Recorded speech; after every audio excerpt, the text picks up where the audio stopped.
The saddest storylines in The Sims. We've all created and played a sad storyline or two in The Sims.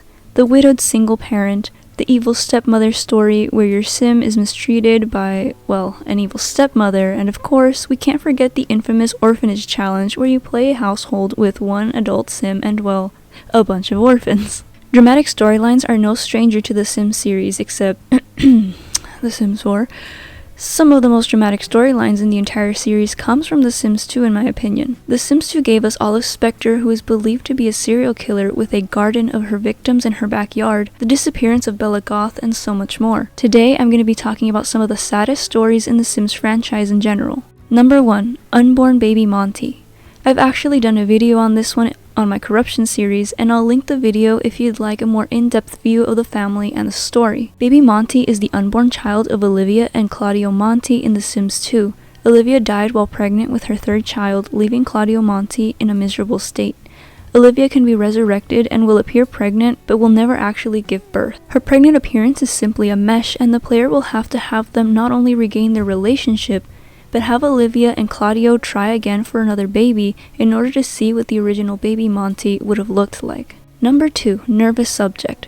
I think every Sims fan at this point knows who Nervous Subject is. I've also talked about him in a video before, which I'll also link. Nervous Subject is a mistreated sim in the Beaker household in The Sims 2. He's not related to the Beakers, but is actually related to Olive Spectre and the Grim Reaper. Theories about how he ended up in the Beaker household stretch from Olive having him taken away by the social worker for not taking care of him, to Olive going insane and even willingly giving him away. Nervous has a different appearance from Olive and is said to look more like his father, dear old Grim. Nervous is constantly tortured and experimented on by the Beakers, which could also be the cause for his unique appearance.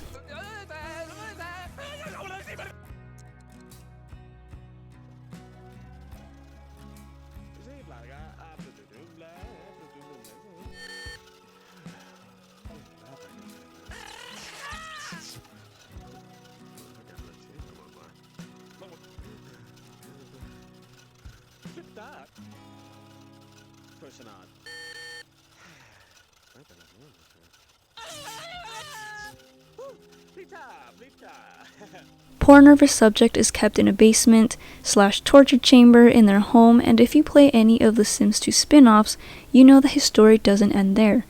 In The Sims 2 for PSP, Nervous is a ghost in the Espíritu estate, Espíritu meaning spirit in Spanish, very clever. According to the story, Nervous ultimately dies from one of the many experiments he had to suffer. A truly tragic and sad ending to an innocent and helpless sim. Number 3. The Alvi Family. While The Sims 2 had some sad stories, The Sims 3 came with its own set of sad backstories. The Alvi family is by far the poorest family in Sunset Valley. Upon starting a new game, this family starts off with a measly 600 simoleons. The father, sorry if I pronounce any of these names wrong, Iqbal Alvi, and his oldest son Vijay Alvi don't get along at all, and based on his traits, we can see that he is quite the unpleasant and rebellious sim. According to their story, Iqbal's wife and mother of their children left after not being able to put up with their financial situation. Maybe because of this, Vijay holds resentment towards his father for not being able to provide a better life for his family. Iqbal is in the business career, but has a very poor job performance. His true passion is fishing, and his lifetime wish is to have his very own private aquarium. It seems as though his poor job performance is due to a lack of passion for that career. Iqbal struggles in a job he doesn't like and comes home to argue with his son, who blames him for having been abandoned by his wife and mother of his kids. This story is oddly realistic and depressing compared to the more quirky household in the game. Number 4. GOBIAS KOFFI. This can be viewed as sad due to the Sim's loneliness. GOBIAS KOFFI is a lone pre-made sim in The Sims 3, and rumor has it he hasn't found the right woman, but that could be due to his preference in spending more time with his male friends. Many believe GOBIAS is gay and can't seem to find love amongst the single Sims in Sunset Valley. I'm not one to judge or make assumptions, but if you take a look at his traits, likes, and decoration in his house, most notably his bedroom, one can assume the rumors are true. If that isn't enough to convince you that our dear friend GOBIAS is a lovely fruit basket, just take a quick look at his father's name. If his father being Gaylord isn't enough evidence, then I don't know what is. GOBIAS doesn't have any close friendships and only knows a handful of Sims, meaning that he spent his whole life on his own, unable to make a proper connection to any Sims. This could be due to his preference either being left out by his peers or GOBIAS simply choosing not to get close to others in fear of being found out.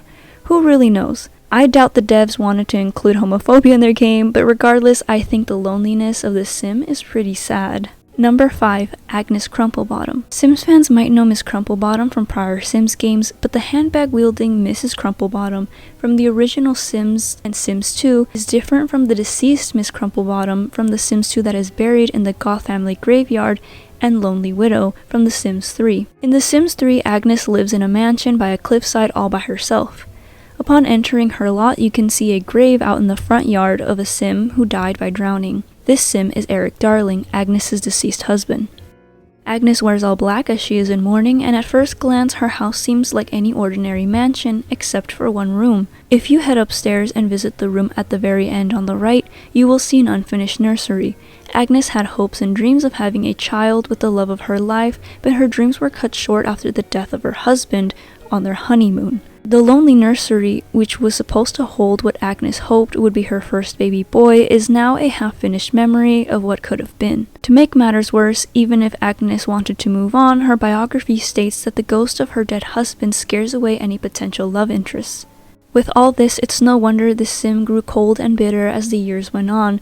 Needless to say, both Crumplebottoms of the Sims franchise were left widows, and thus grew into bitter, head-slapping old ladies we all know and love.